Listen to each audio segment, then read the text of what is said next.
And in the bottom right of the map here on Nimbus Ladder Edition, it is Day 9 Ladder Clans, the Protoss, currently ahead by 1 game.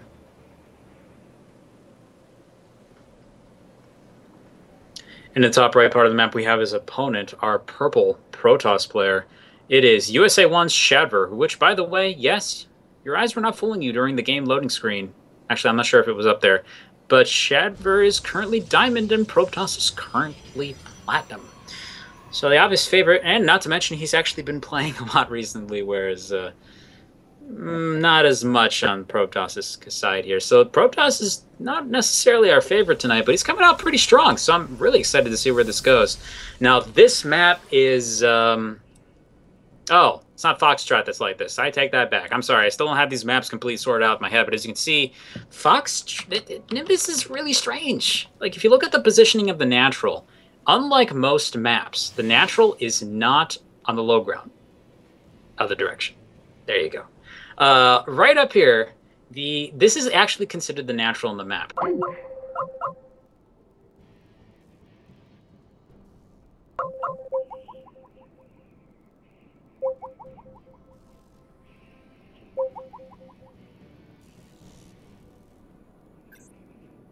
Game paused.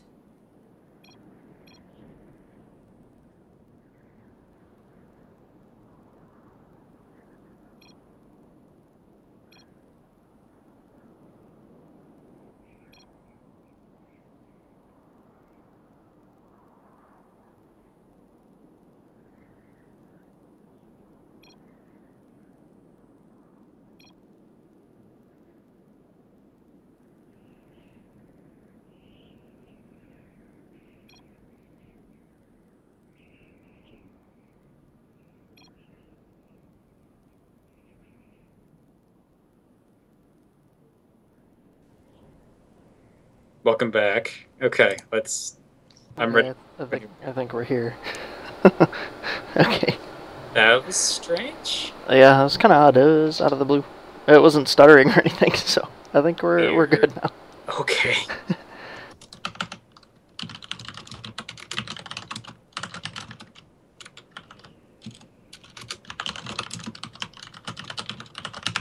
Okay. I don't know. It's hard for me to go cast without Star Wars joke. I'm sorry. Number 5, when ready. Game resumed. Okay. Oh my goodness, lag immediately. Hopefully Shadver's okay. Yeah, he's building something good. He's actually something's happening. That's weird. But anyways, you can see here. High ground natural, not to mention if you look at the ramp exiting out of the main, it's got these rocks in it, which actually make it a tiny ramp. It's, Zero's still looking for it. So go, there you go, right there. Yeah! So these rocks actually have as much health as a Nexus. You're not breaking through that in early game. So pretty much what this does is it basically makes the main kind of structured in the same way as everybody's favorite map, Alter Zim Stronghold. The difference being, of course, that tiny ramp doesn't stay there for the whole game, so it actually does change the way it plays out a little bit. Otherwise, it's actually a very open map, not anywhere near as large as Alter Zim, perhaps to its credit as a result. But nonetheless, typical 4-player maps, Protoss going again for the fast 3 hatch, not doing anything particularly unusual there. Shadver is doing the same opening that every Protoss uses with this matchup, and basically just getting the 2 bases and then a Cybercore, and then something happens. So we're going to basically just kind of sit back and chill for a bit until we find out exactly what our players are up to here. And it looks like right now, just kind of usual move. Frozen? Nope, my computer's frozen. Okay, we don't need to pause. That should fix it. Yep.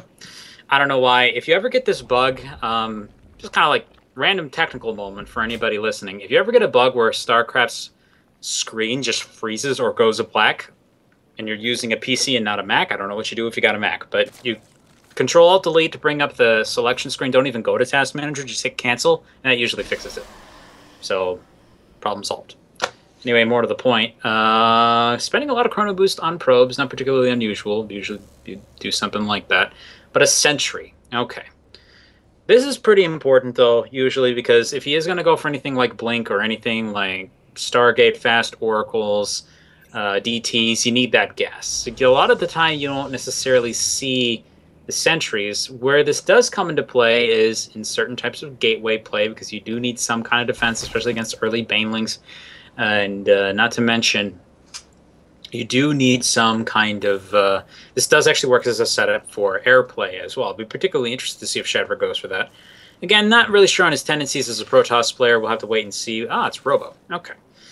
So he's going for a much more standard macro-y play here. He's probably going to try and push up into Colossus, expecting his opponent to go down the Roach Hydra path, which you can see so far, that's pretty much what Protoss is doing. He's grabbing Roach Warren, he's getting, I believe that's Lair. Yes, it is. I don't know why my brain didn't think it was Lair. It couldn't be Hive, it's too early in the game. Doesn't really matter. So far, what do we have here? Well, we got, the 3 Zerglings moving on the map, 4 Zerglings... 4th one should be somewhere else, probably hanging out at the watchtower. And it pretty much just Protoss is trying to get an idea of what's going on just by poking at the front right here. He's gonna see the 2 sentries, which actually does tell him a little bit. He knows that he's not probably rushing for anything with gas if he's got that many sentries early on. So he knows he's a little bit more oh, that's what this is. Okay, I take back what I said. This isn't macro. If he sees that 3rd sentry, he'll probably pick up on what it is, but this is the Sentry Immortal all-in. I haven't seen this in a while, so I didn't think about it at first. But, yeah, looks like Shadver's sticking to an all-in strategy as a way of beating this here. The question will be whether he picked up on that or not. So far, grabbing 2 more gases, 2 evolution chambers. This is all part of the standard build that he's using, so this doesn't necessarily indicate what his response is going to be just yet. Ah, Roaches are coming out. So he does expect some type of aggression. He's not continuing to drone up. No, he's not at max saturation yet, so he could continue to do that. He's expecting some kind of threat to be on his way, so he is starting to get some defenses. The question is, will it be enough? The Immortal All-In is pretty much a thing that was designed by Naniwa back during the era when Stefano really loved those big Roach pushes, so it was a way of kind of dealing with that a little bit. Obviously, Stefano being as good as he was, it wasn't quite vulnerable to it. That guy was good back in Wings of Liberty, but this could do a lot of damage. This is not necessarily the most ideal map for this, though. As you'll notice, it's very open. There's lots of ways to just surround the Protoss army. Those force fields are going to get used up really, really quickly unless he can engage at the base. So the real critical element of this for Shadver is he needs to get out onto the map, and he needs to get to Protoss's base unnoticed. So the fact that there's nothing on the watchtower right now for Protoss is something he should fix. He should also place something on that middle attack path, just in case Shadver does get through there. And here we go. Tons of sentries with 3 Immortals. This is exactly what you expect to see all the time. Zealots being left back home in order to block the door up just in case. Here comes the Warp Prism. Warp Prism will be used to reinforce the army and potentially warp in on the main ramp in order to kind of split the forces in half. We'll see if he does that or not. Some players like to go for it, some players don't. Here comes the attack. He's getting an Overseer, and right now, what he's got right now will completely just get obliterated by that army. Let's see how well Protoss is able to control against this. The army's actually moving onto the creep. He just notices, but they're moving into the back corner. 2 force fields go down. He sees immediately what's going on, and he actually just looks like he's just kind of abandoning defense. No, he's trying to push in. He's kind of attacking into the force fields, which pretty much Protoss wants here. Now, Shadver wants here. Now, there's 2 approaches at this point. Either, losing lots of sentries for free against the, basically against the Broodlings coming out of the base right there. Zealots warping on the back, killed immediately, and there's almost no sentries left to actually deal with this. He needs to actually warp home, because if he loses this army, killing that base is not worth it anymore. And loses all the sentries. That pretty much evens it up in and of itself. Keeping the Immortals would be great, but unfortunately, those sentries are the lifeblood of the Protoss army. Without them, he just can't do anything about the DPS inherent in this army right now. He's trying to do what he can, and we'll see if it's enough. But more Roaches are coming out in the back of this. +1/+1 is actually just about to finish. Roach speed, a third of the way done. And I think as soon as these upgrades finish, these regroups with his reinforcements, this attack will probably be over. But we'll have to wait and see here. Roach, he's actually starting the Hydra Den. Okay. The thing is, Protoss didn't really lose any actual workers at all. He's up at 64. He's pretty much at 3 base saturation still. So as soon as that hatchery goes back up, Protoss is immediately back on track. Shadver's going to be behind for a while. He's just getting 2 forges and is going into Colossus tech.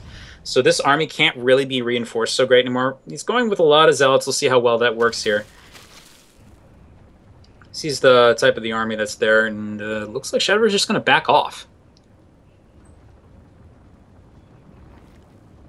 Okay.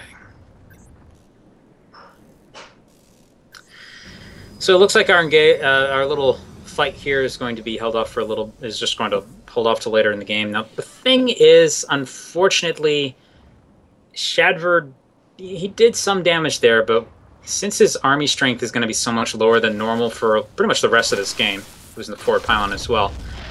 This is what happens when you lose those sentries. You do the damage to the base, and that's really good. Okay, that Immortal is just totally going to give that away if he sees it. Okay, here comes the attack in the front of the base. He's going to wish he had those 2 Immortals back home, which is why he's turning around immediately. And there's only gateway units here. Protoss is immediately engaging, trying to do what he can, just spread out a little bit, kite against these Zealots here. And most of them are dead already. As soon as they go down, oh, Immortal in the worst place possible. Comes down the back of the army, gets obliterated. All the Zealots are dead. And now there's pretty much just Stalkers and a couple of Immortals. Let's see if he's going to have enough. The base actually just finishes. Does he have enough energy for Photon Overcharge? Yes! Okay, so this is another stalemate situation. Protoss will probably back off here just because this is a little bit uncertain. If he does go for it, he's going to need to focus on the Immortals really quickly. If he can do that, he may have a decent chance here. But again, losing those sentries, as I was trying to say earlier, before the action kind of cut me off, it puts you in a place where you're just going to be really slow on stuff. Like, he could have 2 Colossus out right now if he didn't have to build 4 sentries. That's like, it's pretty rough. Loses the Colossus immediately. He's been kind of surrounded here. There's no Photon Overcharge, actually, because he spent it on a Time Warp instead. And sentries are dead. He's losing the Stalkers, but he's kept the Immortals alive, and they're actually doing a decent amount of work here against the Roaches, but unfortunately, there just isn't enough meat to help the rest of the army survive and keep those Immortals alive, and now they're going down. As soon as this dies, the defenses are just going to get really, really, really thin here. More and more units coming out back home for the Protoss. Hydra's now showing up. No Colossus to help out with that. And finally, the Mothership Core goes down. And now we're in a pretty awkward place right now. Pretty awkward place. Not a big army out here to attack this base. Not a big army to defend either. Shadver's going to push out and try and get something done. More Roaches showing up. But back home, as you can see, we're stockpiling resources a little bit for the Protoss here. He looks like he wants to go into circling Muta from here, but there's just not really much in the way of gas. He's trying to stockpile that a little bit. No, he's just getting the Spire for a potential transition later in the game. Now, he's going to kill this 3rd. That's going to die. And that really, really, really hurts Shadver a lot. He's in a position now where his opponent's now at 4 base economy with more than enough workers. He's ahead to upgrades, and Shadver's just going to GG. Sup, son?